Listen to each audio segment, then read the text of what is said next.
Корейские внедорожники KGM, бывший SsangYong, упали в цене и еще на 2 миллиона рублей, потому что продаж совсем не было. Белорусским дилерам Lada не разрешают продавать автомобили россиянам из-за низкой цены. Но перед тем, как рассказать все подробности, прошу вас подписаться на канал и поставить ваш царский лайк. За это в конце с меня не смешной анекдот. Также переходите в наши Рутуб, ВК и Телеграм каналы. В начале этого года на российском рынке неожиданно появилась марка, о возвращении которой никто особо и не думал. Пока автолюбители спорили, кто появится раньше, Toyota или Hyundai, и вернется ли вообще, неожиданно вернулся SsangYong. Интересно, что ушел этот южнокорейский бренд из страны еще задолго до 2022 года, и за это время успел пережить банкротство, смену владельцев и перерождение. Теперь он носит новое имя KGM, то есть KG Mobility. С тех времен, когда внедорожники SsangYong активно продавались в России, их линейка кардинально изменилась. Из старых знакомых уцелел разве что Rexton, тот самый рамный внедорожник, но уже в совершенно новом поколении.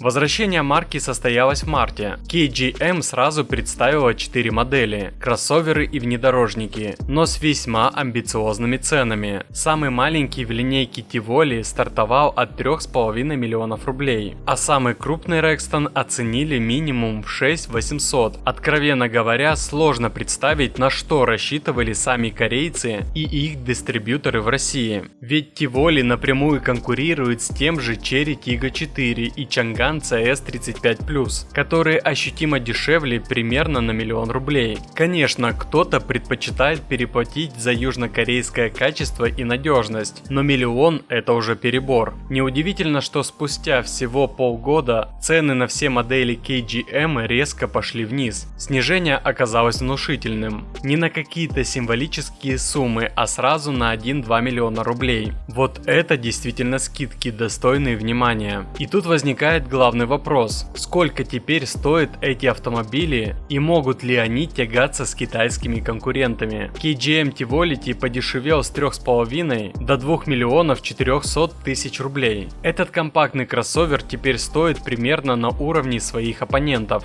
Hyundai Creta или Changan CS35. Впрочем, полного привода тут нет, но есть классический шестиступенчатый автомат Aisin, а под капотом турбированный мотор 1,5 литра на 163 лошадиные силы. Комплектация радует: большой багажник 423 литра, двухзонный климат-контроль, подогрев руля и сидений, редкость для сегмента. Среднеразмерный KGM Corando тоже ощутимо подешевел с 4 миллионов до 2 миллионов 800 тысяч рублей. Тот же двигатель и та же коробка, но здесь уже доступен полный привод. Это весомое преимущество, особенно если рассматривать машину как универсальную и для города, и для легкого бездорожья. В комплектации встречаются вентиляция передних сидений и багажник на 551 литр, что делает Corando довольно практичным выбором. KGM Taurus подешевел еще заметнее, с 4 миллионов 800 тысяч до 3 миллионов. Такое снижение цен логично, когда нет спроса, но встречаются адекватные цены нечасто даже среди китайских брендов. По размерам Taurus уже относится к D-сегменту и соперничает, например, с Chery Tiggo 8 Pro Max, однако под капотом у него тот же 1,5-литровый мотор на 163 силы, что вызывает сомнения, хватит ли тяги для более крупного кузова. Зато есть полный привод через муфту Born-Wagner, автомат Aisin и огромный багажник 703 литра. Дорожный просвет почти 20 сантиметров, что приятно удивляет. Флагман Rexton в свою очередь снизился с 6 миллионов 700 тысяч до 4 миллионов 700 тысяч. Это уже подобие настоящего рамного внедорожника. Он оснащен 2-литровым мотором на 225 лошадиных сил и только полным приводом. Коробка все тот же проверенный шестиступенчатый автомат. Несмотря на крупные габариты, салон пятиместный, но багажник внушительный 1051 литр. Почему не сделали третий ряд? Вопрос открытый. Ведь при желании его можно было бы просто сложить. По оснащению Rexton уже близок к премиуму. Кресло водителя с 8-позиционным дистанционной регулировкой, разделенный климат с сенсорным управлением, масса удобных функций. Машина производит впечатление, особенно с учетом новых цен. Итак, корейцы вернулись на рынок с новым именем, обновленной техникой и, наконец, более реалистичными ценами. Теперь их автомобили действительно могут конкурировать с китайскими марками, а выбор стал куда интереснее. Что скажете, сколько должны стоить обновленные KGM и китайцы, чтобы вы на них посмотрели? Несколько дней назад из Республики Беларусь пришли очень интересные новости, касающиеся автомобилей Lada. Оказывается, дилерам строго-настрого запретили продавать машины россиянам. Отечественный автомобильный завод АвтоВАЗ не перестает удивлять своими нововведениями. Теперь добрались и до соседней страны. Вообще, в комментариях под роликами в мой адрес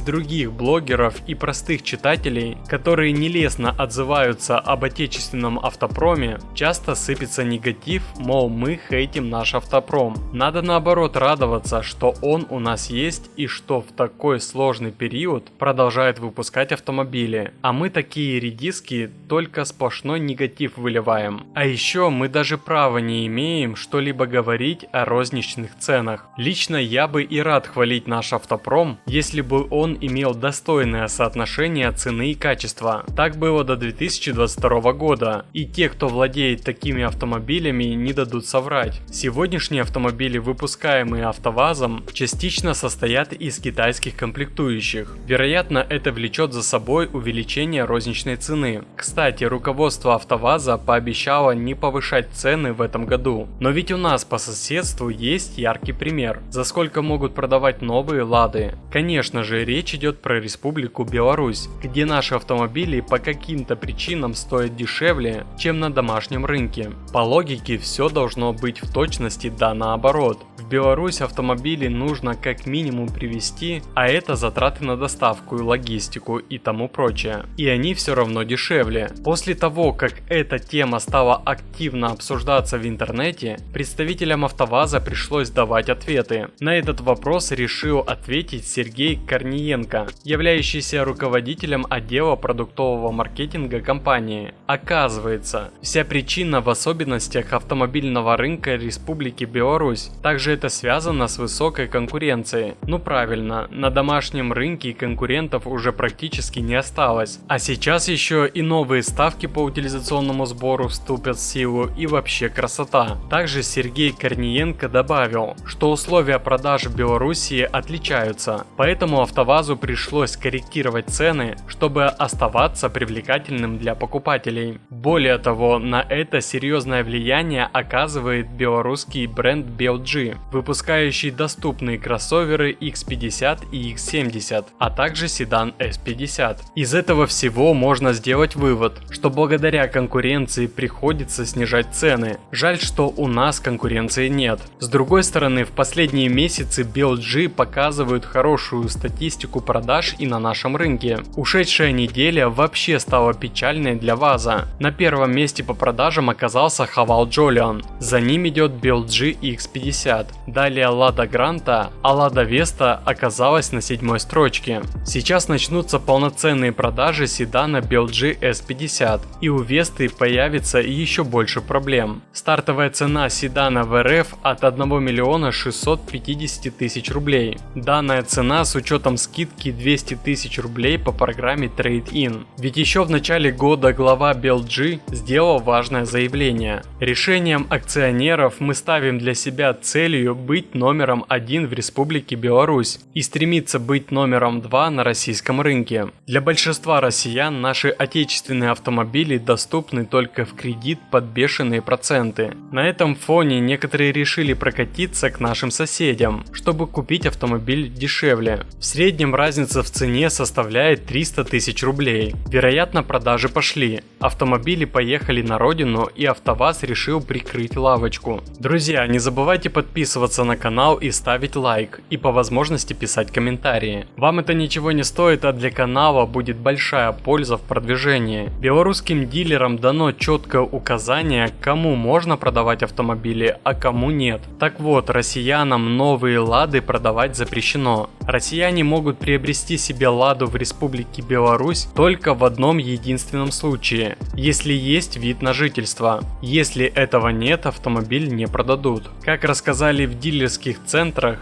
в последнее время автомобили стали очень быстро раскупать, и подавляющим большинством являются россияне. Похоже, теперь автомобили АвтоВАЗа будут долго стоять на стоянках дилеров, так как местным они не особо интересны. У них есть неплохие машины собственного производства BLG, а также можно без проблем пригнать автомобиль из Европы. А что вы об этом думаете? Своим мнением делитесь в комментариях под видео. Ну и обещанная мною шутка. Миллионы россиян сумели отложить бедность на старость. А больше автоновостей, инсайдов и юмора вы найдете в наших Рутуб, ВК и Телеграм каналах, ссылки в описании.